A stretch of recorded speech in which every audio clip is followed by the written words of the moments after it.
targ'ib qilish. Mana oxirgi 8 yilda ko'pchilik tanqid qiladi, yoshlar kitob o'qishni boshladi. Yoshlar kitobga qaytishni boshladi. Faqatgina biz ularga qulaylik yaratib berishimiz kerak. Mana bugungi loyihamizni biz Yozuvchilar uyushmasi bilan birga har bitta kitobning ro'yxatini ko'rib berdik. Qaysi kitob, bu duch kelgan kitob yo'q bu yerda. 100 ta kitob ro'yxatini belgilab berdik. Har bitta kitob bizni yoshlarimizga nima beradi? Chunki kitobni ham tanlab o'qishni bilish kerak. Ikkinchisi mana Turonbank qo'llab-quvvatladi. Ijtimoiy loyihalar ko'p, lekin moddiy qo'llab-quvvatlanmasa ular uzoqqa bormaydi, bir martalik aksiya bo'lib qoladi. Bu bir martalik emas, bu tizimli, davomli.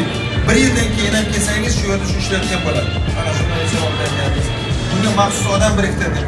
Kitoblarni har bitta stansiyada mana har oddiy misol, o'qigan kitobni olsangiz orqasida belgi qo'yib qo'ydik. Yodnoma. Siz kitobni olganingizdan so'ng qayerga tashlab ketishingiz kerak. Kitob yo'q qolgan bo'lsa, Yoshlar ishlari agentligi bilan birga mutolaa loyihasi bo'yicha shunday QR kod qilsangiz, kitobni sizga xarid qilib olasiz va olib kelib beradi shu kitobni. Qaysi kitob xohlayotgan bo'lsa.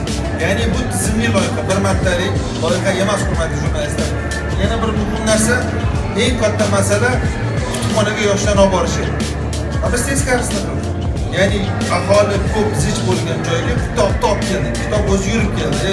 Baraka topib o'tib ketayotganda telefoning qo'y, mana o'qi deb aytadigan kitob. Shuning uchun olib o'tgan audio qo'yamiz. Har bitta chaqiradi. Men palonchiman, hamsasarman, kel bolam, meni olib kel deb gapiradi hali. Shuni keyingi loyihalarda o'ylayapmiz. Chunki bu bizlar davlatga biz yangicha usulda bermasak, oddiy qo'lqo'z ishlaydi. Shuning uchun hamma o'sha tashrif buyurganlarni bu loyihamizni qo'llab, ko'proq jamoatchilik yetkazsalar. Yana bir Sirojdan kelgan hozirda o'zi loyiha qildik.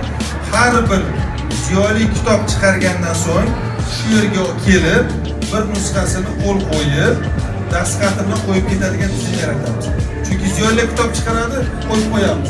Endi bu yerga keladi. Mana bugun Bobur Bobomurod, mana qo'rqmanimiz 60 mingdan ortiq 60 ming dona chiqadi. Eshqobil aka mana yo'qqa hamma ziyolilar yig'ildi. Va birinchisi men ham o'zim mana kitobimni Lijirlar kitobini olib kelib, hozir imzo chekib, bu yerga qo'yib ketyapmiz. Har bir ijodkor endi ziyoli bu ham mas'ul bo'ladi.